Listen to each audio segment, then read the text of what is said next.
Run! Go! Get to the jibber jabber!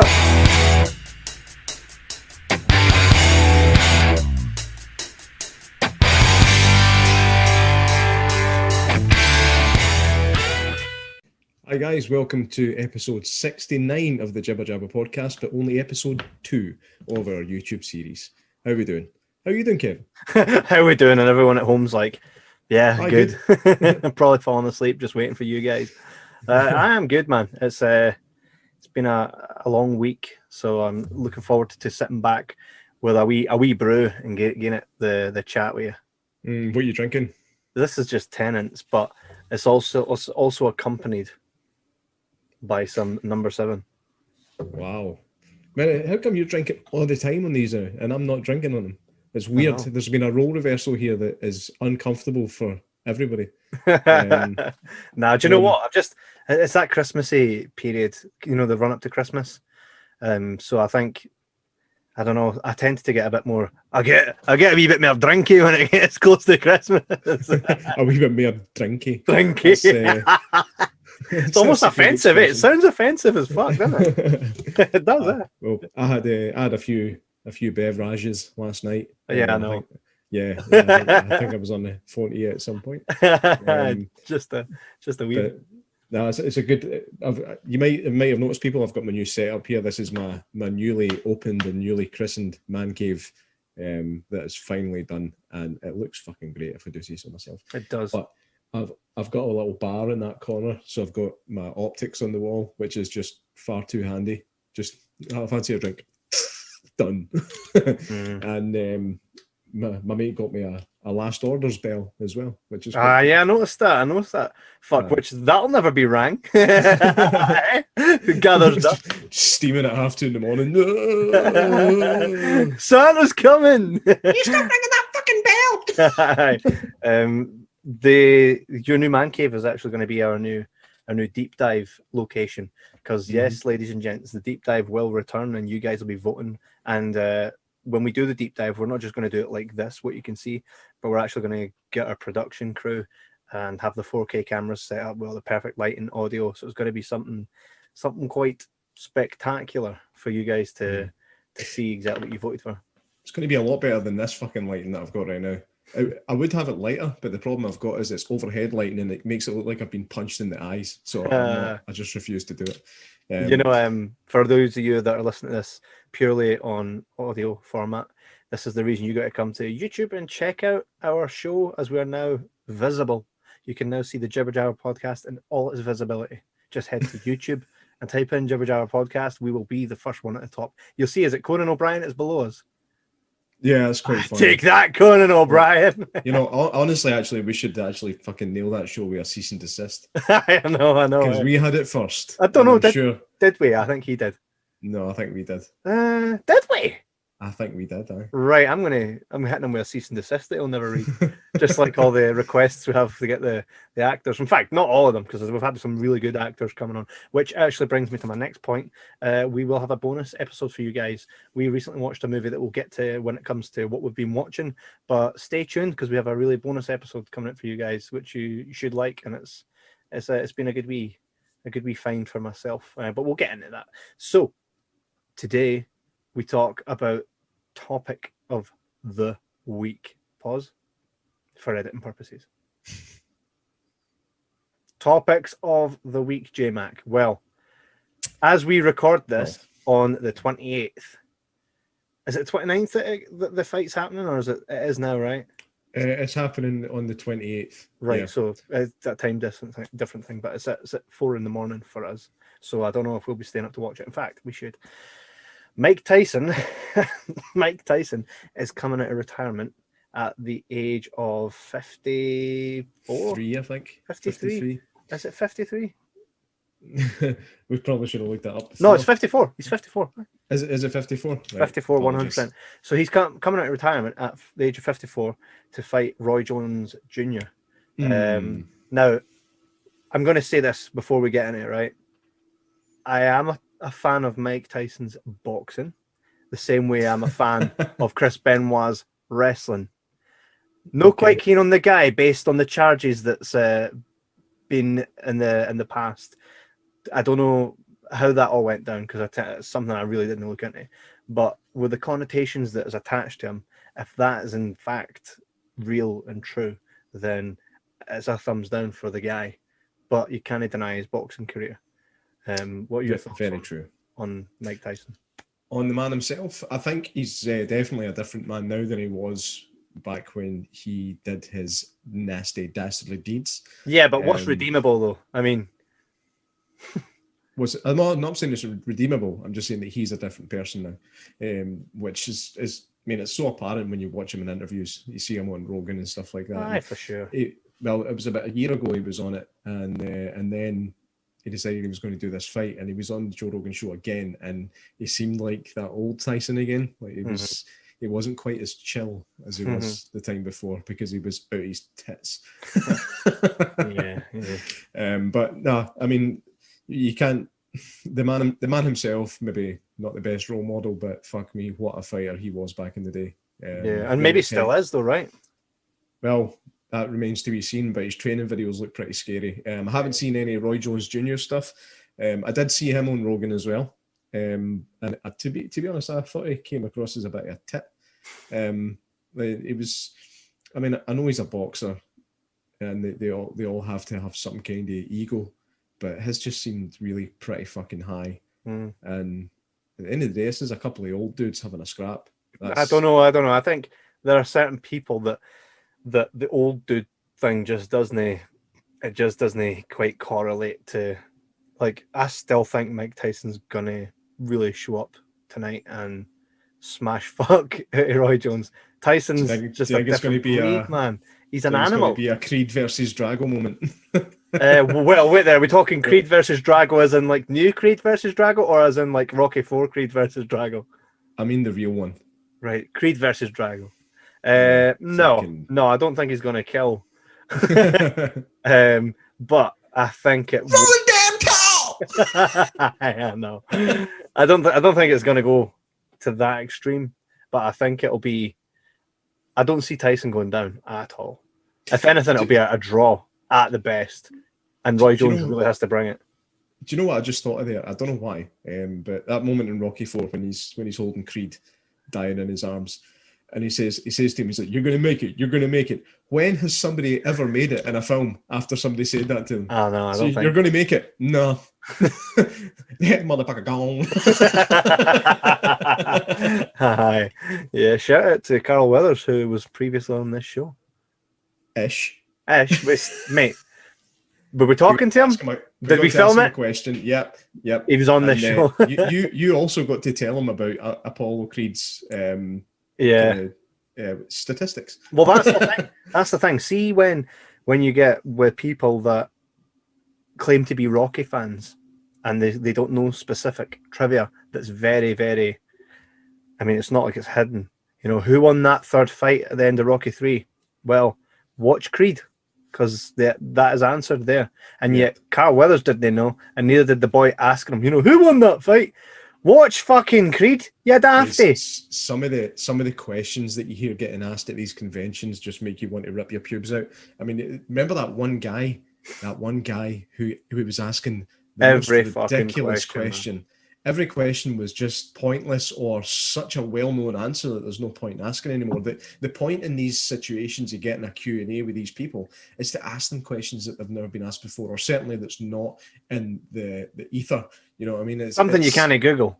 Something you can't Google. Aye. And this guy, he asked questions of pretty much every celebrity that went on stage, and every one of his questions was horrendous. Fucking shite. Horrendous. And And not only that, we encountered him in Manchester, and then I swear to God, the same guy was in Edinburgh as well. Yeah. But yeah, just if he's listening to this, mate, I don't know your name. I don't know your name, but I'm pretty sure you've got a Mancunian accent. So please, next time you want to ask a question, go and get something to eat, because nobody wants to fucking hear it. Yeah, exactly. Aye. So any road. Any road. Why does this keep going out of focus? It's really doing my head in. I think it's your lighting, mate. Oh, it might be, aye. But yeah, I think for anybody that doesn't know, that claims to be a Rocky fan, and you should know, the 2 out of 3 goes to Creed. Creed was the better boxer than Rocky. Rocky was the underdog. Creed was the better boxer. Is what it is. Right? The question we were referring to was who won the fight at the end of Rocky 3, which was the Creed. I mean, it was Creed that won, but that's been nearly 40 years before we found out who actually won that fight. So it was pretty cool to see that in Creed. Other than that, I can take or leave the Creed films. I can't believe they removed the Drago and Rocky fight from Creed 2. I don't understand that. It's what everybody was watching the film to see. Yeah. I think, though, to be fair, they're quite old. Nobody wants to see a couple of old guys fighting. Which brings us back to this main point. Mate, I'm going to be surprised if the two of them can stay up till 10 o'clock.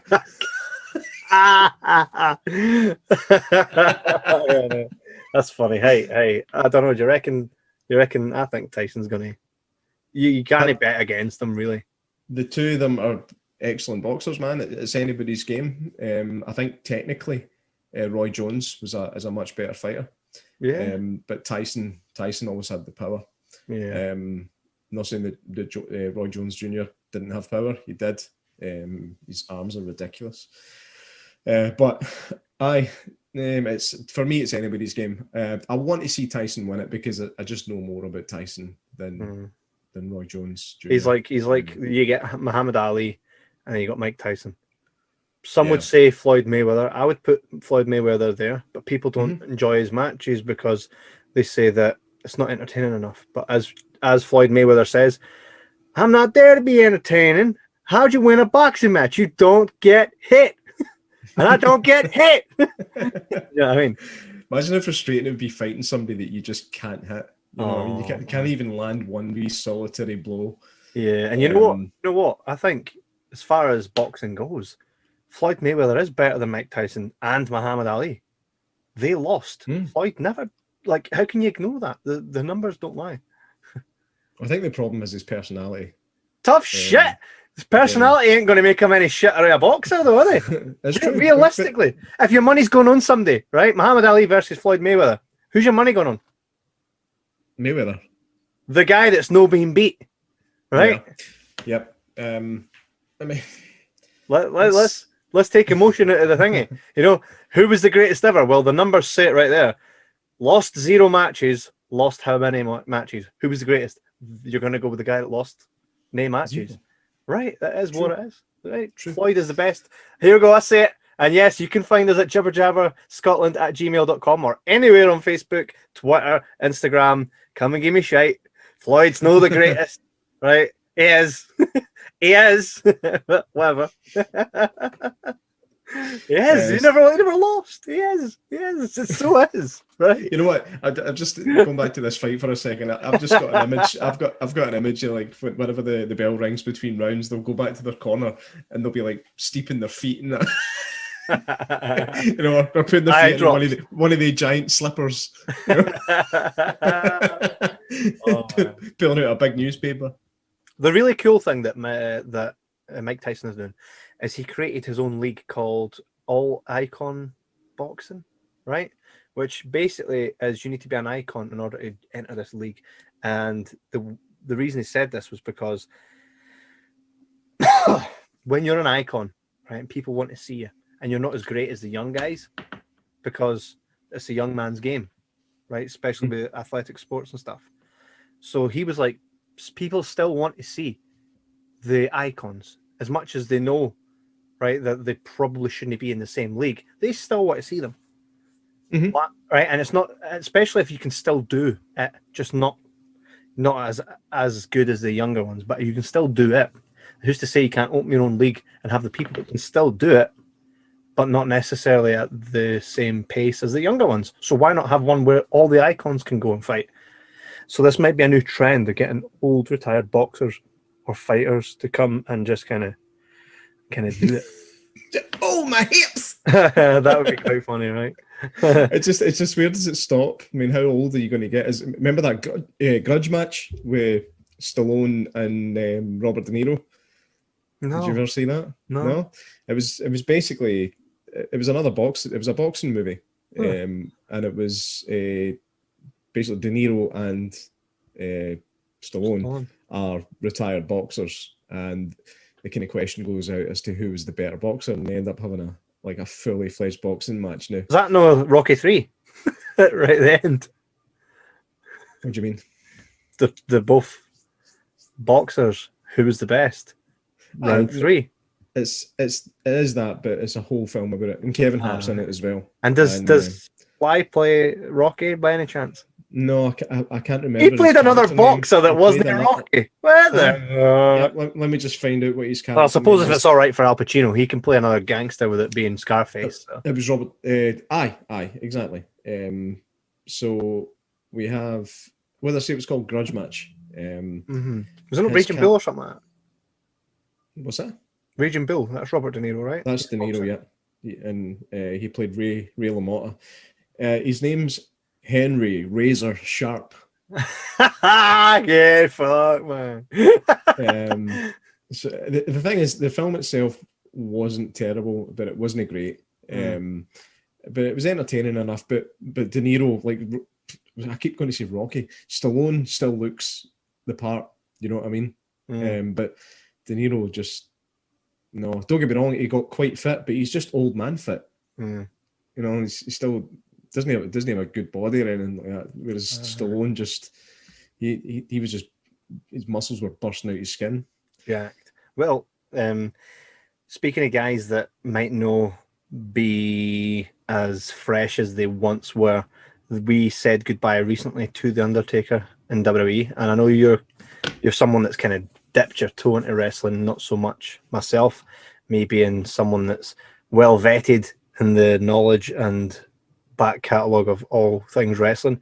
But The Undertaker, who has had a career, 30 years in the WWE, 30 full years of him just coming in, taking names, digging graves, and leaving. The Undertaker said goodbye, and man, did you happen to see the clip? No. The Undertaker came. So Vince McMahon, who looks like a fucking, you've seen the House of Wax, right? Yeah. See when someone in the House of Wax is like that, but they're in there. That's Vince McMahon now. He looks fucking ancient, right? Looks like he's ready to like fall over and smash. Right? No offense to the man himself, right? Guy's a legend, but he's old, and this is why he doesn't want to be on camera. But something, and I'm gonna take you down the wormhole a little here on wrestling, right? Just to kind of tell you how important this was. Vince McMahon doesn't come out to the ring anymore. He knows he's old, and he's like, nobody wants to see an old guy. So he's very well aware of that. So he will always avoid going to the ring, right? The Undertaker is his baby.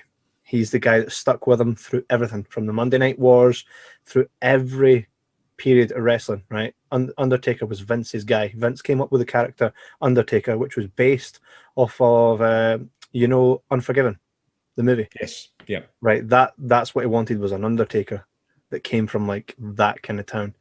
And Mark Calloway stepped into that role, right?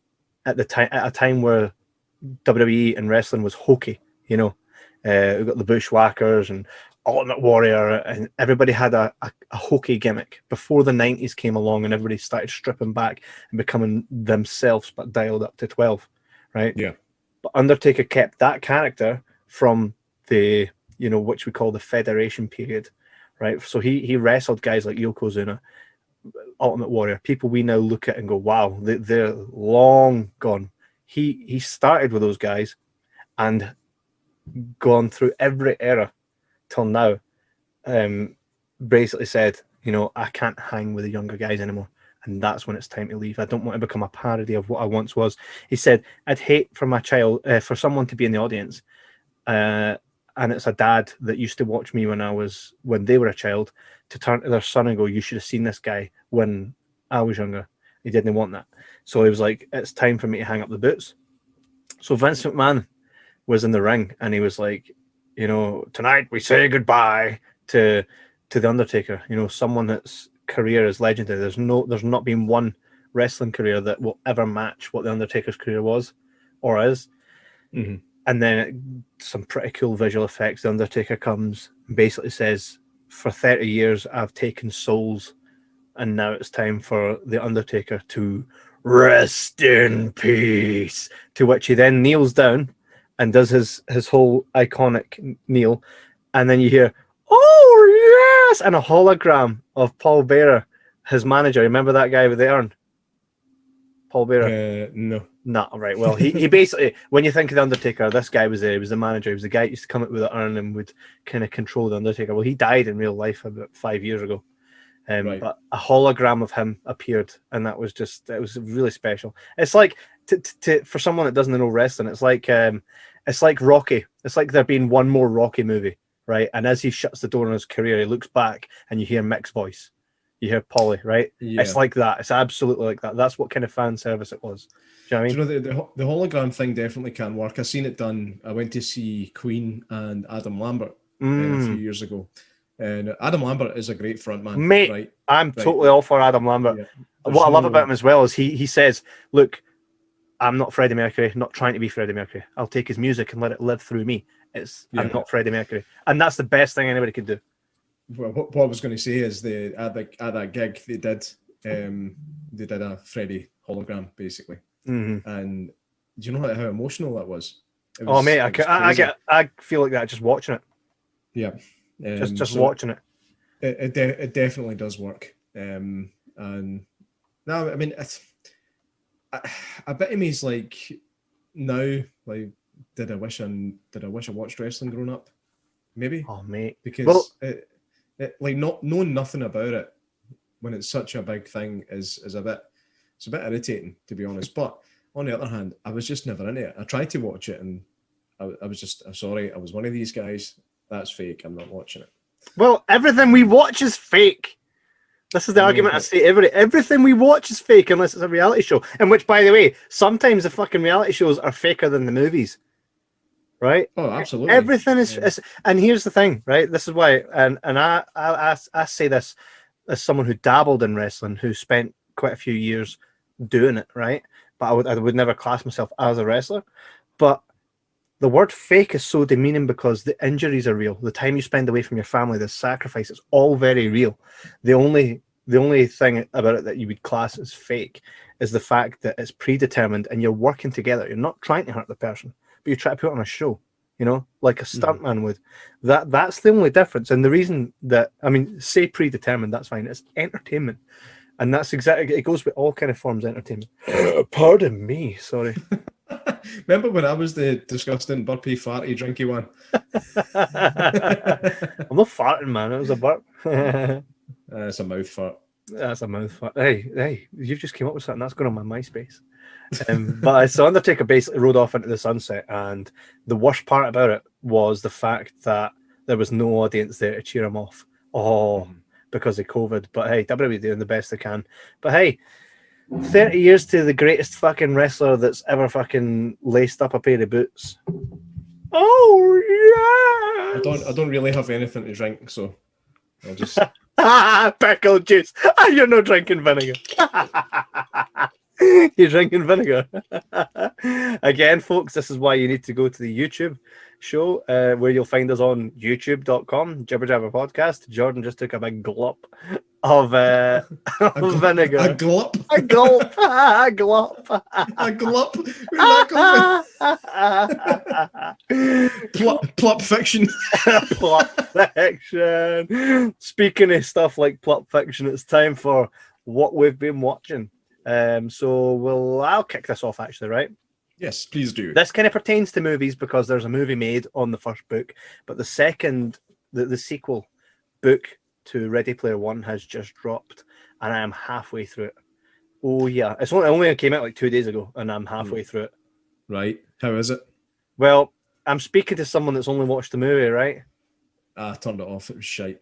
Well, you see, you'll not say that about the book, right? The movie compared to the book, like anybody that ever reads a book will know it's not the same. It's nothing. It's not the same, right? There are elements where I'm like, that's quite cool, but nothing about the movie made me go, they've done the book justice. And I'm happy with the movie just being as it is. I'm fine with that. It's cool, right? I would probably have really enjoyed Ready Player One, the movie, had I not read the book for what it was, do you know? But the fact Yeah. I know the full story, the backstory, and I read the book like 7 times, and I've got 2 copies of it. You want a copy? Yeah, why not? Will you read it? Aye, why not? Are you actually going to read it? Aye, why not? You're not getting it. You're not going to read it. When you're ready to read it, I'll give it to you, right? When I'm Ready Player One to read it. Exactly. So I really loved the first one. The first one, it's my favorite book of all time, right? So the second one's come out, and I'm proper engrossed.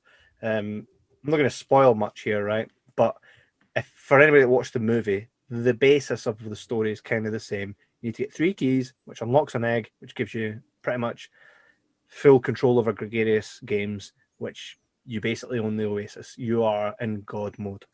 Well, in the second book, right, time's moved forward 3 years, and Wade has a decision to make. And if he makes this decision, it may alter the path he's on and create a new hunt for 7 shards. And by the way, one thing I'm going to say, and right, if you're going to read the book, I didn't care. I didn't even care. Get this, right? Get this. Mind how I always say, if you're going to have a bad guy, have him be a bad guy. Yeah? Now, if you're going to make a sequel, try and keep it the same bad guy, because then it's like, he's still fucking bad, right? Rather than like, oh, what threat we got now? Oh, you can take care of that threat as easy as you did the last one. I like it when there's a consistent bad guy through all the movies. Yeah, it's the Moriarty thing, you know. Right. I like it when Voldemort, he was the bad guy through all of the. I mean, you had your arseholes, but Voldemort was the OG. He was the bad guy, right? Yeah. They're fucking keeping it the same bad guy. Yes. I was like, yes. All right. See when stuff like that happens. See when my favorite book ever, right, brings back the same bad guy. I'm like, yes. So for me, I'm proper cheesing. I'm happy to do that. And probably by the next episode, I'll be able to tell you like what's happened on it. And you know, we'll actually get Jeff back on to talk about Ready Player One, because he actually, before we made the podcast, Jeff, who does the Brewgooders, remember Jeff? Yeah, I remember Jeff. Yeah. Well, he came on.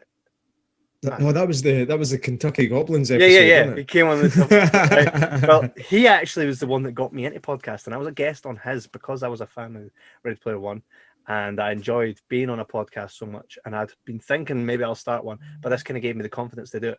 And he's then since been on this one, but he does the Brewgooders. He also has written his own comic book called The Spirit of Enki. I've got it, and his second one's just coming out, so the link will be in the description for you guys to go and buy that. But we're going to have him on, because I done my very first podcast was me going on his to talk about that movie, and it done really well for his podcast at the time. So we'll have him on, man, to talk about it. And you can be the subjective guy that has to go back and watch the movie, and Jeff and I will give you some of the book knowledge, and it'll be a real cool episode. Look at your face, you're like, I don't want to go and watch a movie. You have to.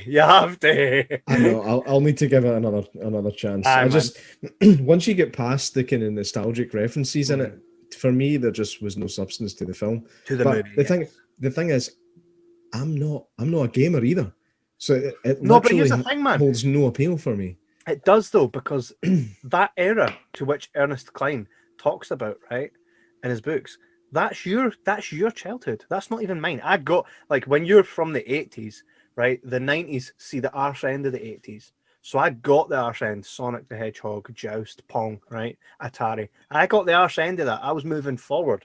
Keep moving forward, right? I got the arse end of that. And I went into it. You lived it, right? So a lot of the references to the music, it's all from your time period. That's why I'm saying you really need to check out the first book, which I'm going to send to you on audio. Oh, you're sending it to me now. I'm going to send it to you as an audiobook format, right? Because the audiobook, you can at least move around and day shit while you're listening to someone read it to you, right? So I'm telling you, when we do that episode, it's going to be class, because it's the best book I've ever read. The movie's right? But you need to watch the movie anyway, so we can kind of. But we'll get into that. Another I watched, which you're going to watch, is Best Thanksgiving Ever. This is we're actually going to be speaking to the writer-director of that one. That's right. Well, it's funny. Our good friend, and we're doing his documentary, G. Tom Mac, Gerard McMahon, for anybody that doesn't know, he's the guy that done Lost Boys, Cry Little Sister, but he's done, he's written songs for Kiss. If you don't know who G Tom Mac is, then he'd be like, this guy, man, what is it? Who's G Tom Mac? Hey, right? Yeah, I had no idea. But we're he's one of our closest friends, but he done the full soundtrack for Best Thanksgiving Ever, which was written by David Paulus, if that's how you spell his name. Paulus, that's how you say it. But so he basically writes and stars in this movie, and I watched it. He sent us the movie because we're gonna chat to him on the show. So we checked it out, right?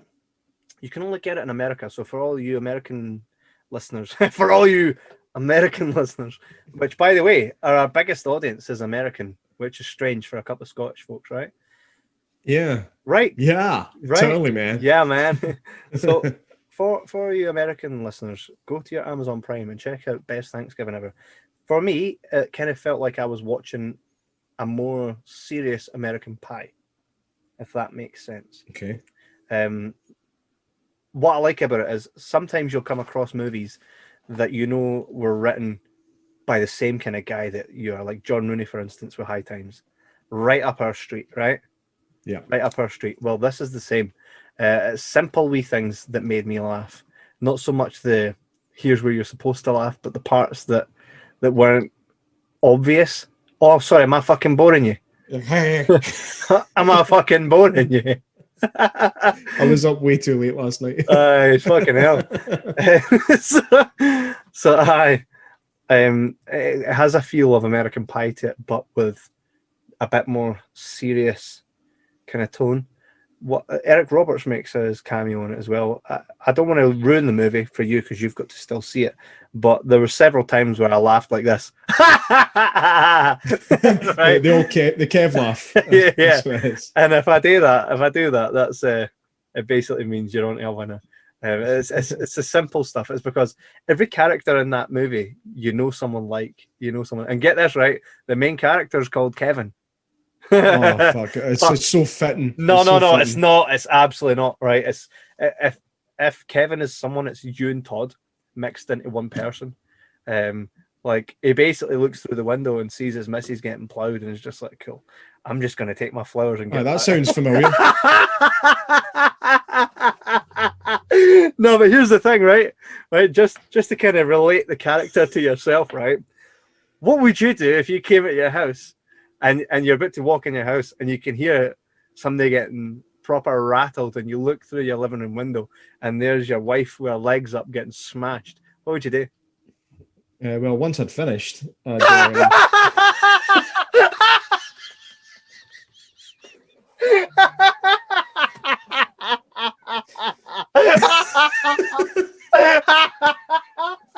Brilliant, man. I didn't expect that. It's like, oh, wait in. Oh, mate, that was too good. You enjoy that? Eh? You got me there. Oh, what? See, shit like that. This conversation is that movie, right? This is why, for anybody listening at home as well, not sure how you can get it if you're from the UK, but you're just not going to get it. But anyone from the US, check it out. It's that funny. That was class.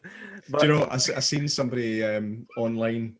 I'm on this Facebook group about ringing bells around the world on Christmas Eve. Do you know about this thing? It's like the whole world at 6 p.m. in their time is going to stand at the front doors like they did for the NHS and clap. We're going to stand outside and ring bells for Christmas. They all sound like a load of bell ends. Mate, honestly, there's this. People keep talking about Thanksgiving on this thing, right? Obviously, Americans, which is fine. That's a holiday theirs. But somebody asked the question, and I'm going to do the voice that I imagine this person has. Like, so, do any other countries like do Thanksgiving except America? It's like, no. We didn't we didn't care. If we could, we'd probably come up with a better name for it than Thanksgiving. So, well, this is the day that we give thanks. What will we call it? Well, here's the thing. Did they not go in and Thanksgiving? Did they not go in and like smash fuck at all the Indian fellas? And then they're like, we're so thankful. that we managed to kick fuck out of these people and run them off their own land. Hey, ho. They don't know about that. We're so thankful that we had better weapons. It's like, I'm praying to my one favorite American. Jesus. I don't really know. I don't really know much about Thanksgiving. It's something I probably should look into more. But I don't know. It's just it's another day to eat turkey, as far as I'm concerned. Like Christmas. But the annoying thing is it started filtering over here in the last 10 years or so with the fact that we get Black Christmas deals, which is a lot of shite. Black Christmas deals. Black Friday deals. I've got movies on the mind, man. That's the problem. Fucking Black Christmas. Black Friday deals. Black Friday is solely to do with Thanksgiving. So why it affects our economy, I don't fucking know. It's just stupid. Black Friday deal, everybody. It's like, what's Black Friday? Oh, it's to do with Thanksgiving. Right, I'm Scottish. Get yourself to fuck. Hey, mate, you can't whack a deal. Mate, the annoying thing is all the deals are shite. All the deals are based on inflated prices. They'll put the price up for a couple of months before that, knowing that they could sell it, saying there was £30 off it on Black Friday. It's all a con. And my wife falls for that stuff all the time. She'll come home with something. So, see what I got? I was like, why did you buy that? Because it was on offer. It's like, but it's shite. Just because something's on offer doesn't mean you have to buy it. So true. So true, man. What have you been watching? You're sitting there with your clothes hanging off, like holes in all your stuff. You're starving, and she comes home with an ornament. You're like, really? What have you been watching now that you've got your big projector up there in the cave? Yes, over there is my cinema screen. This is basically like a little home theater, and it's so good, man. I'm watching movies on this that I wish I could see at the cinema. Mate, we've been doing that road. We've been doing that road. This is as close as I can watch what I want. You know what I mean? Mate, we had that opportunity before lockdown. We could watch what we wanted in an actual cinema. Yeah, but it took months of planning and selling and all that. But this is and we got paid nothing. That's right. Just to be able to choose what I'm watching is just amazing. So I watched Saving Private Ryan on the big screen, which you don't realize how good that. I mean, everybody knows it's a great film, but you don't realize how good it is until you see it. Mate, Omaha Beach. See when that boy gets shot in the pass. It happens quite a few times. The first one on the beach. And they're on Omaha Beach. About the guy that gets shot in the helmet and then takes it off to look at it. Man. It's like, ding! He's like, oh shit, boink. Man, I shouldn't have taken that off. I was actually listening to a military guy talking about the helmets, and the helmets done fuck all. It was more for peace of mind than anything else. And all it resulted in was pieces of mind going everywhere. They were rubbish. They were. It was just like a thin piece of kind of pressed metal, and it did fuck all. The Kevlar ones have gotten out a lot better, but those World War I helmets were not worth shit. I hear that they said that having a medic badge on you was like a target. Pardon me. Well, technically, going by the rules of war, having a medic badge was basically you were invincible. They shouldn't shoot medics. It's one of the rules of war, is that you're not allowed to shoot medics and you're not allowed to shoot the chaplains. Well, let's think about how fucked up that is. The medics don't have weapons. They did, didn't they? No. I thought that was only Andrew Garfield that didn't take a weapon. No, it's probably why he ended up being a medic, because he wouldn't take a weapon. No, but even the medics in that movie, we're talking about Hacksaw Ridge. For anybody that's not seen it, definitely check it out. Probably one of the best ones. That was a film I actually thought it was boring up until it kicked off, and it was absolutely mental. Well, here's the thing, right? Let's get into this a wee bit, right? See me, I'm all right with war movies. By the way, sorry if I'm wrong about that medics not having weapons things. I apologise, but that was my understanding. Here's the thing in that movie, right? Set around the same kind of time period. World War II? Aye, right. Andrew Garfield didn't want a weapon, and they were trying to force him to take it because it was unheard of that the medic wouldn't take a weapon, and that's why I think maybe you might be incorrect. I don't know, right? And it wasn't there, mate. Right? Here's the thing, right? I wasn't a big Andrew Garfield fan until then. I thought as Spider-Man he was quite bland. I don't like Andrew Garfield. No, not mate. See, there's two people I've changed my mind on, right, over the last couple of years, and it is Robert Pattinson and it's Andrew Garfield. Andrew Garfield's performance in Hacksaw Ridge was fucking insane. I really enjoyed it. And Robert Pattinson, I saw him in two different things. There was something my wife was watching, and I was like, he's so different in this, which was cool. But it was that other thing. Was it Henry VIII? No, Henry VIII. What was that thing that came out on Netflix with Robert Pattinson in it? He plays like it was just called. I think it was just called The Thing. He was playing the king of France, I believe. Mm-hmm. What was that called? The King. I'm not sure it is called The King. Something like that. Eh? It was along the lines of Outlaw King. It was the story of Robert the Bruce, wasn't it? That was Outlaw King. No, but aye. It wasn't Robert. This was just called The King. Yeah. Was it? It was. Yeah, it was. 100%. I really think Robert Pattinson was good in that, and I'm really looking forward to seeing him in Batman. What are you reading? I'm about the medics carrying weapons. Oh, you're trying to pull it up, Jamie. I'm so good at it, eh? Oh, aye. So don't worry, we'll wait. So during World War II, for example, Allied medics serving the European and Mediterranean areas usually carried the M1911A1 pistol, while those serving the Pacific theatre carried pistols or M1 carbines. When and if they used their arms offensively, they then sacrificed their protection under the Geneva Convention. What? Right. Okay. So they could carry weapons for their own personal safety and to protect people they were caring for. Mm-hmm. But if they used the weapons, they were then allowed to be shot, I think, basically is what. Well, here's what we'll do. Anybody listening to this that may know a bit more about the medics or may know someone that told their story about being a medic in World War II, you can find us at www.jibberjabberpodcast.com, where you can find many different ways to contact us. You can even go to our Facebook profile, which is Jibber Jabber Podcast, or you can head to Jibber Jabber Podcast. No, Jibber Jabber Scotland at gmail.com. And you can send us an email and let us know the true ins and outs of what a medic, the etiquette of a medic from World War whatever, right? Just kind of give us a wee bit of history lesson. And if you do that, we will read it out next week for you guys, and we will learn a lot more about medics. What else have you been watching on your big screen?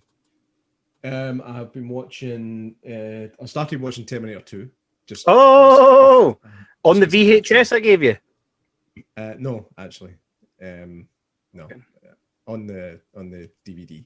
It's not even Blu-ray. Unfortunately, I don't have it on Blu-ray yet. But hey, I will at some point. You will. But yeah, I've got a Terminator box set VHS thing, which is the coolest thing I've ever owned. Got it in an antique shop, which is fucking depressing. We done a full episode on Terminator 2. Yeah, we were going to do another one. Remember, we were going to do part 2. Yeah, but it broke. We started it, but it broke. Yeah. Oh, is that one of those times when they but mate, how far have we come? Right, we never have episodes like that anymore that just don't air because they broke. That's that fucking ruined. Exactly. You might as well smash your computer now, man. I know. What other great movies you've been watching on the projector? I watched The Grinch, the 2018 one.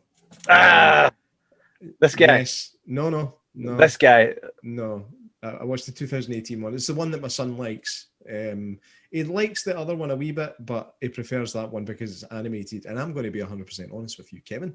I believe that the animated one is better and funnier. You are talking out your arse. All this man cave stuff's clearly get to your head. Have you even seen the original Grinch? Hi. Mate, Jim Carrey's Grinch is the best Grinch, mate. That's my childhood. Like, see, just hearing the music from that takes me straight back, mate. The Grinch is my ultimate favourite Christmas movie, just ahead of Home Alone 2, Lost in New York. Why Home Alone 2 over Home Alone 1? Because it was better. Sorry, but I'm going to be that guy. My experience of both movies. Well, here's the thing, right? When I was growing up, Home Alone 2 was that was released more recent for me to see it when I was a child. So that's the one I saw before I saw Home Alone 1. And for me, you know that song, Nobody Ought to Be All Alone for Christmas. Ah! That song. I don't know that one, no. That song, mate, takes me straight back to being a happy child on Christmas. And this is one of the things I love about movies is it doesn't matter what everybody says it. Doesn't matter if it was panned like Mac and Me, right? It doesn't matter if you enjoyed watching that movie as a child. If it resonates with you because the time that you watched it, because your imagination when you watched it, the beauty of what it was when you were a child, then it can be one of your favorite movies, like Neverending Story. I will give you an example. We hosted Neverending Story the first time we ever took over that cinema, right? Nearly sold the place out. And Todd, who'd never seen, Todd, our friend, who you guys, if you go back to the archives, you'll see Todd appears on our episodes. You can also watch a little mini documentary he made about us. The link will be in the description. It was quite a really enlightening little documentary. It was really good. It kind of highlights our past 2 years. Todd's a film student. A film student. Nah, Todd's a creator. So he basically came up to us after Neverending Story, and we're sitting there all happy as hell that we managed to. It was for us. It was one of those next step forward. We'd taken over a cinema, put on one of our favorite movies of all time, because you and I share that. Is something we share, is the fact that Neverending Story holds a place in our hearts, right? Now, for even more than the reason it was initially, because that was actually our first. Yeah, we fucking done this, right?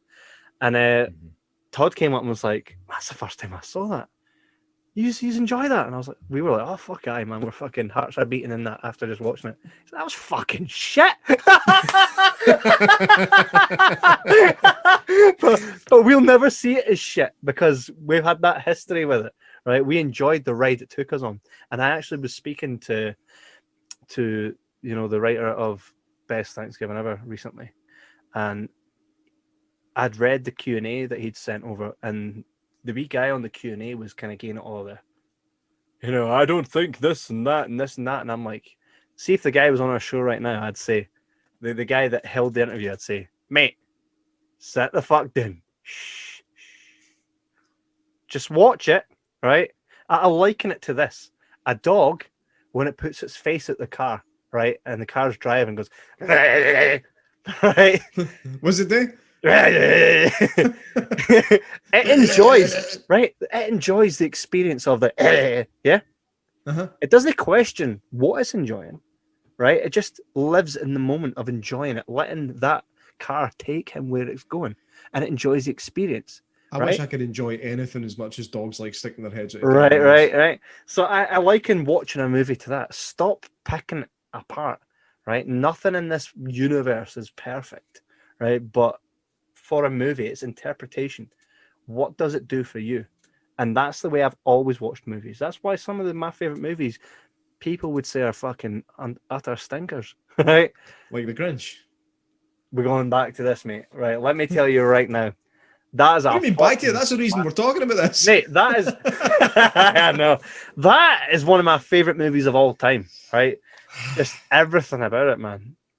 Jim Carrey. I just find it uncomfortable to watch. How? I find the Who's off-putting to look at. I find the characters in general pretty irritating. Jim Carrey, although he's Jim Carrey, fuck off.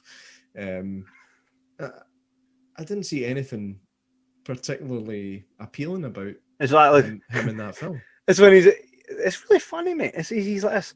So the wee lassie sent him, Cindy Lou Who, she's like, "You need to come and be the holiday cheermeister," and he's like, 3:05, I'm self-loathing. 4:45, dinner with me, I can't cancel. Like, come on, man. There's certain moments that are funny. I actually did like the bit where he's tearing about the town in that wee car. It just makes me laugh because his legs are sticking up at the side, and it's like, we've all seen somebody trying to ride a kid's toy, and it always looks hilarious. So that was quite funny, and there are a few lines that were decent, but it just doesn't hold the appeal for me. That it's okay. I'll swing by, grab a handful of popcorn, and boast. Do you know? It might just be one of the things that I was too old for it when it came out. Maybe. And it doesn't hold that special place in my heart. Hate, loathe entirely, mate. Yeah, I am. I remember, and this is for me when I think about the Grinch. I remember sitting when I was a child. I got given, it was Christmas, obviously, and for Christmas, one of the things I got was a Grinch videotape, and this was back when it was called The Grinch and not Dr. Seuss's The Grinch Who Stole Christmas. Yeah, so I'll always call it The Grinch. It was just called The Grinch. The Grinch, yeah, but they repackaged it and made it The Grinch Who Stole Christmas.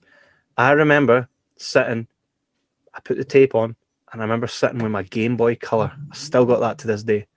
My Game Boy Color, sitting playing Pokemon Blue while watching The Grinch. Just nah, man. Nostalgia. Right, that's where nostalgia See, the thing is like a bow and arrow to me. Nostalgia's got a lot to answer for certain movies. You know what I mean? There's certain movies that they really don't hold up today. If you look at them objectively, but you love them anyway because you were brought up with them. Yeah. The Never Ending Story actually might be one of them because it's one of these films where not a lot actually happens. Well, there's a lot of traveling. Aye, it's like a really short Lord of the Rings.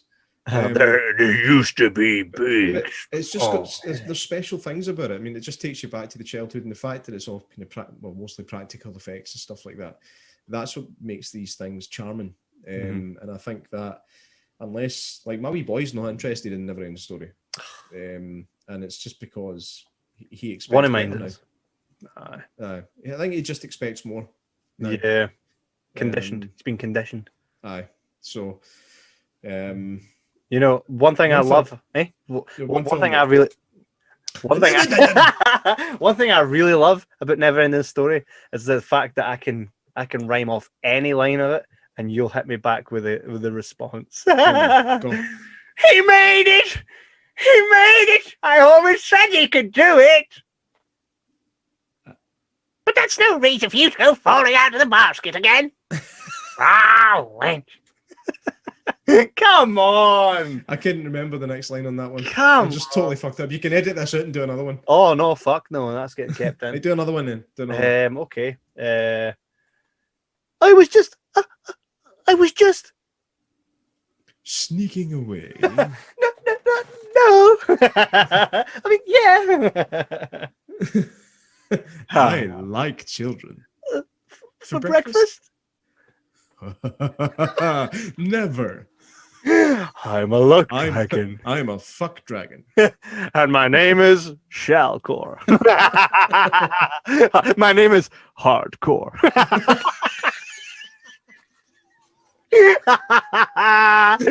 Hardcore the sex pest dragon. Yes. Oh, Shagcore. It's when she injects him, he's like, Mate, it's the tongue. He goes, and he does it as well at the end when they're chasing the bullies. He goes, ah! All right. Ah! No wonder the kids are running. We just stumbled. I swear one of those kids is Jonah Hill and the other one's Paul Walker. I know, right? I know. That's when back when they were good bad guys, bullies, man, chewing the gum. Get back in there! No, not again. No. Where you think you're going, wimp? Oh man, 80s bullies were class. Just a bit. Yeah. So one film that has aged pretty well is that one. Braveheart. Yes, it's still excellent. I mean, I know it's historically inaccurate as fuck, but again, on the big screen, just fantastic. We'll need to do that. You know, we had David Mackay, who was in Braveheart, on the show recently. The English are too many. Aye, we did. That was a really fun conversation as well. 2 seconds. I'm going to have a sip of water that I don't have. If we just bash through the show really fast, then you can go and get some. Which brings us to our next part, the next part of the show, and I'm looking forward to this. Marketplace Madness with J-Mac. Yes. Now, again, for those of you not familiar, Marketplace Madness is a little section where I discuss something fucking stupid that I've seen on Facebook Marketplace. People go on there to sell their unwanted crap, or sometimes not. In fact, no. This is actually a wee exception to this. Normally, it's things from Marketplace I send you. This one was from a community page. Now, community pages can be even worse. Okay, but the community page is where this one come from. But anyway, somebody had found a mobile phone, and posted it on that site. It was my local community page, and it was a photograph of the phone with the and it was captioned, "Anyone lost a phone?"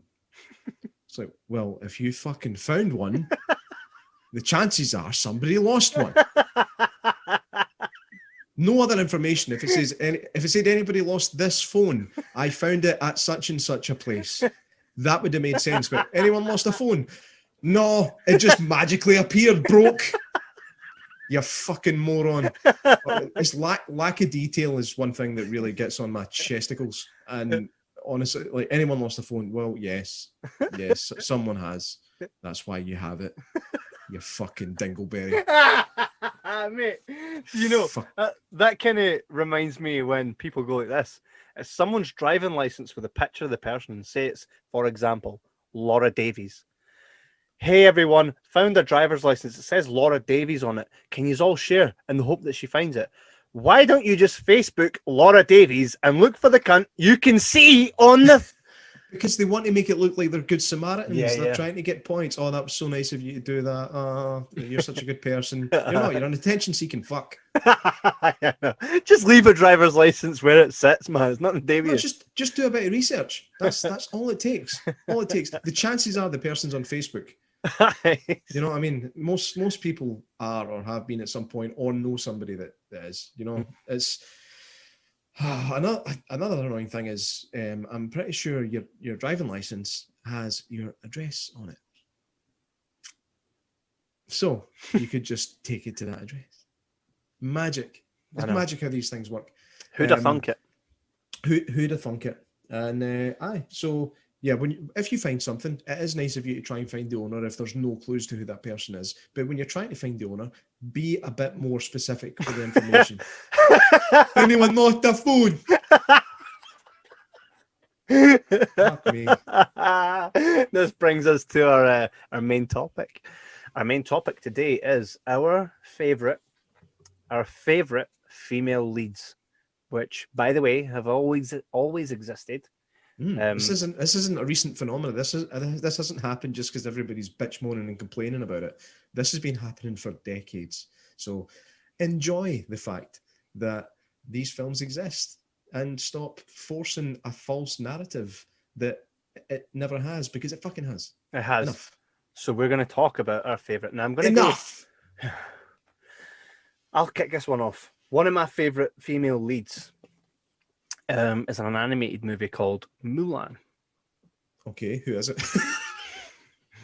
So Mulan is the female lead, and you know, I think it's really good because it does tackle a lot of stuff, you know, a lot of issues and it's set way back when, so it is it has got that whole, you know, speaking when not spoken to kind of thing going on, right? She's treated less than a man by men, right, which is wrong, and you know, she shows more heart, and she flips the tide, just like the emperor in the movie says, one single grain of rice is all it takes to flip the scales. And that's exactly what happens. She's that single grain of rice.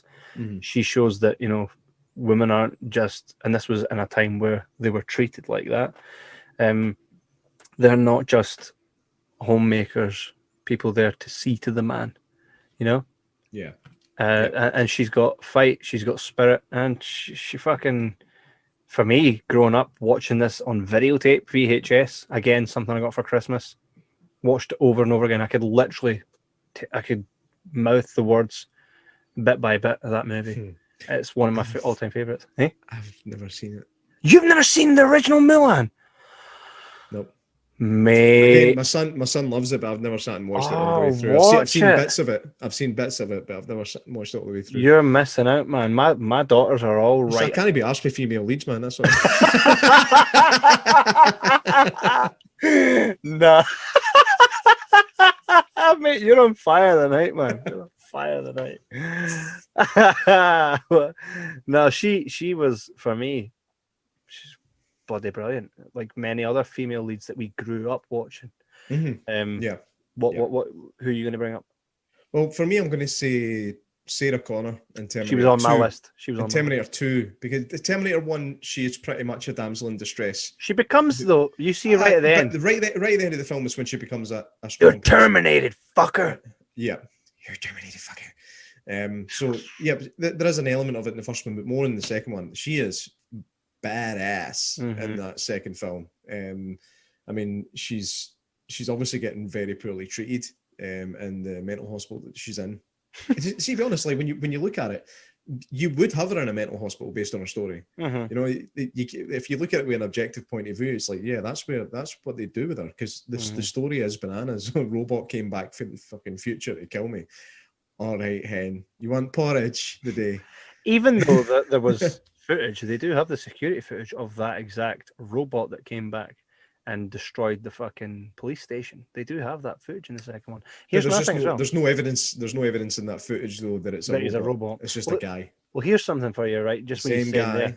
Just with you saying there though that Sarah Connor was only really, you know, a good female lead in the second one. I would disagree with you on that, and here's why. She's more badass in the second one, but she's still a good female lead in a movie in the first one. She is the damsel in distress. Actually, she does that really well. You do care. You do care about what happens to her, and you certainly care about what happens to them in Terminator 2. And then the most recent one just came and shat all over its face for that. Yeah, I loved to see Linda Hamilton back on the screen in a Terminator movie. I loved that. Yeah, not big on how they went about it. It's like they really were like, oh, these two great iconic movies you've got, oh, whoops, whoops, fuck that shit. I'm no big on that. I would have enjoyed the movie if it was a different movie. There's what if. No, yeah, you know what I'm saying though. That movie would have been alright if it wasn't shite. No, you know what I'm saying though. If that movie. If like you can make certain movies you can make that don't need to be part of a franchise and would be good at standalone movies. When you fuck with something like Terminator and you bring a new concept or a new rule to it, it does kind of, you can't please the original fan base that way. Yeah. Right. And I think the reason people dislike things are because it's in the franchise, but if it was a movie on its own, you would have enjoyed it. But because you've got too much going on and you've got too much investment in what already came before it, doesn't add up. And that's why fuck Terminator fucking, what's it called? Fate. See, I've tried to erase it from my mind. You know, when a Terminator's cutting lemon to put in your beer and your, what was it? We had the discussion about this, and I think we did. We had that discussion. That's for another time then. For another time. No, Terminator doesn't cut lemon for your fucking beer, your wee bottle of beer. A Terminator doesn't cut lemons. I'm sorry. I get where you're coming from, but nah, fuck it. Moving on. Kevin, moving on. Okay, so another female lead in mine. Yeah, I mean Sarah Connor. She's tough. You care about what happens to her. And she plays the part really well. You know, there's good acting chops there as well. Can I also point out something which also makes her an amazing female lead, right? Is not only does she overcome the Terminator in the first movie, not only does she kick ass in the second, right? But let's look at it on a whole. She raised a strong fucking male, right? She gave herself and put herself into what became the leader of the resistance.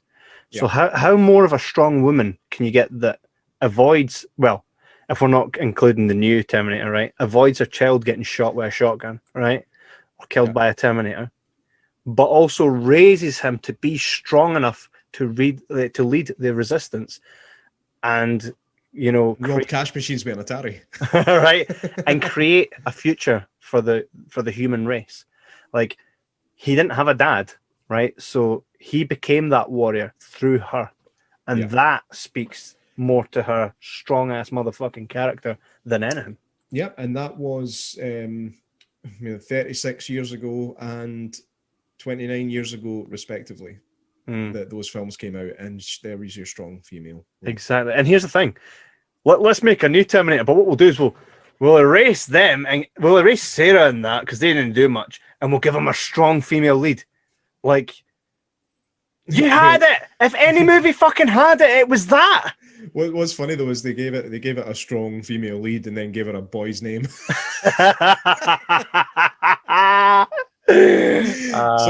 you're going to save the world, Danny. That'll show him. If ever they didn't need any extra, like, they kind of erase. They didn't erase, but they kind of were just like, with Sarah Connor, let's just let's put you over here, and whoa, look at what this female's doing. Like, have you not been paying attention, for fuck's sake? I did like the Mackenzie Davis character though. I did like that, and she got strangely more attractive as the film went on. I found, just for me. I just think that movie had, if they were trying to prove a point with the whole, strong female thing, which Hollywood have been doing the last couple of years, if they were trying to prove a point, they should have just give another chapter to Sarah Connor. She was already fucking there, man. She's hit a home run, came back and fucked it down the throat of any guy. Do you know what I mean? I like your choice of words. She pulled her dick out and slapped it on some guy's face. Right. That's how fucking strong she was, man. Yeah. So Sarah Connor's definitely on the list of favorite female leads. One of mine, actually. Right up there. One of mine that I don't think you'd have on your list is actually Julia Roberts' character in Sleeping with the Enemy. For the second half.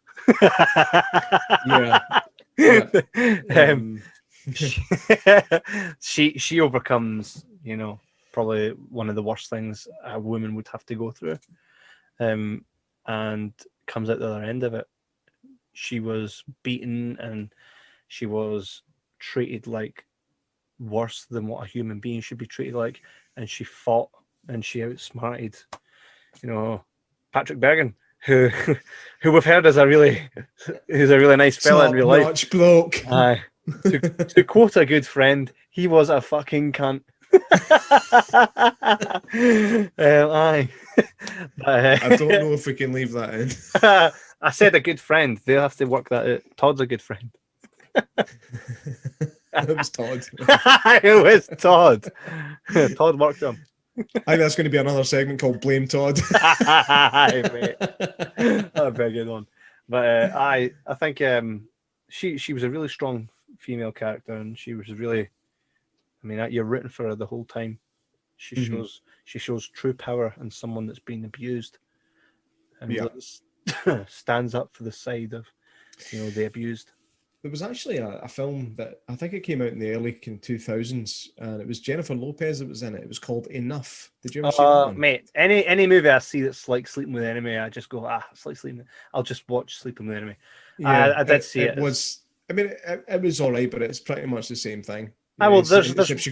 She goes away and learns how to be a mixed martial artist and then kicks fuck out her abusive husband. Well, mate, get this right. There was a recent one called Invisible Man. Have you seen that? And I thought we were getting some Kevin Bacon shit, right? No, it's basically Sleeping with the Enemy, but with a bit of sci-fi in there. Yeah, I quite liked it though. I enjoyed it. He's like, he killed himself, did he? Aye. What was that? So what's better? I just can't get over seeing the fact that Neville Longbottom is now this big handsome guy. Because he was possibly one of the ugliest kids I've ever seen. Well, here's the thing with Neville Longbottom. Let me just tell you this, right? People say, "Oh my god, he's so good looking now." He's not. He's still not a good looking guy. He's just no a fucking troll anymore. He's very good looking compared to what he was. Compared to what he was, right? But there's the context. He is a good looking. He's a good looking chap. Yes, right, I'd give him one. Well, who's your other strong female character? You're going to bring Ripley up, right? Yeah, you can't. You can't not. No, of course. Can't not. Another James James Cameron, another James Cameron. He's got a thing about strong female leads. Aye. Then he has one try to jump off the back of a boat, and another one. So I don't know. Kind of goes the other way. No, Titanic, but a damsel in distress. She does get stronger. She does. Yeah, you see Rose Dawson. You're like a whore to a gutter rat. I'd rather be his whore than your wife. Exactly. Right? You see the strong. I slapped myself out of focus.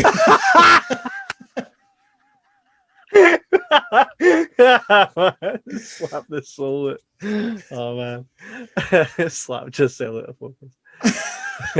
We got The Bride and Kill Bill as well. You can't forget Uma Thurman. Oh yeah, of course. The first time I seen Kill Bill, I was absolutely blown away by it. I mean, it's got its issues. It's not Tarantino's best film, but it is fucking good. And the second one, actually, I prefer it. I prefer it to the first one. There's a lot less action in it, but there's a lot more story, a lot more Tarantino-esque dialogue. Apparently there's like I've never sat and watched it, but it's a cut of the film. It's the two of them together, so you basically just watch it as one movie. I think what's it called again? I'm sure it's called like the Bride Saga or something like that. I can't remember, but it's like a super cut of the two films smashed together. Be interesting to watch that. On the big screen. Tarantino said about bringing Kill Bill back with a third, and he said the reason he wants to do it, bring him back to life again. No, he can't do that either. No, he said that it would center on. Do you remember that part in Kill Bill where, so Uma Thurman just kills someone? What's her name? And the toaster pops, and the wee daughter's standing there, and she goes, "When you're older, come find me."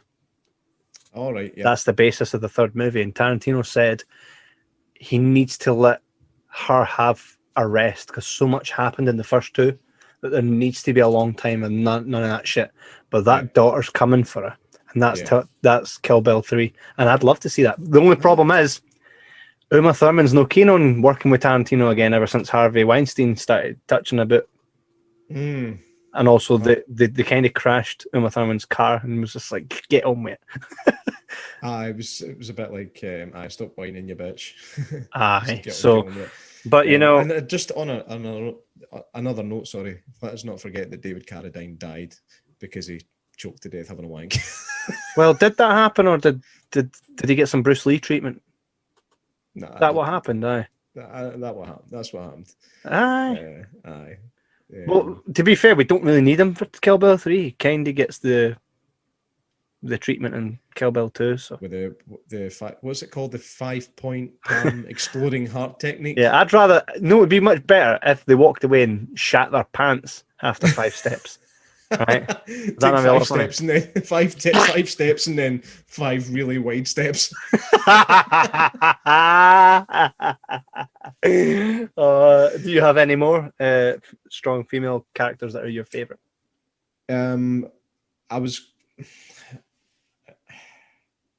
I do. They're in there somewhere. I really liked. Do you know who I really liked? Sorry.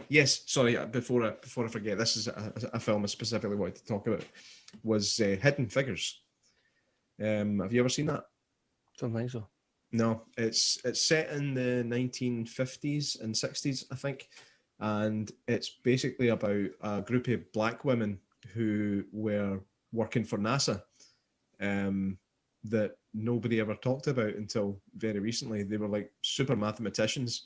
I've heard of this. And it's such a good film.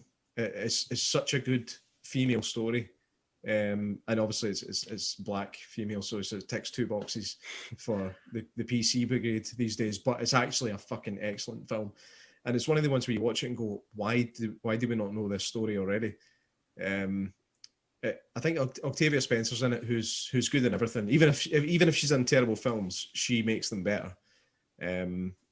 Like that Ma, I didn't even get through that film. But I did enjoy The Witches, by the way. I did. I quite enjoyed it. It was, again, what I've learned to do now is separate things from the originals if it's a remake. And I include the book. And that's the only way to ensure that you look at it as a standalone movie. And I actually thought it was quite decent, even though it was disgustingly against disabled people. Yeah, you can see us talk about that in the previous episode. It'll be just before this one. So, Hidden Figures, excellent film. Kevin Costner's in it, playing a guy straight out of that time, and he looks the part, he acts the part. He's excellent, but nobody shines more than the kind of central female characters in that film. Really, really well put together. Good on them. I'm going to check that out. My final one, which is just, again, it's just to name a few, but I really liked the trilogy of, well, I mean, there's 4 of them, but it's a trilogy of books. The Hunger Games, Katniss Everdeen. Right. Strong female character. You support her completely all through the way, and all the male characters are secondary to her because she's the the chosen one. I really enjoyed it. At no point was I like, oh, this would be better if it was a guy, at all. I think that's when you know you're onto like a really good, strong female character, is when you don't think this would be better if it was a guy. Not that I've ever thought that. It just doesn't. Do you know what I mean? I think people overthink this shit. You follow the story.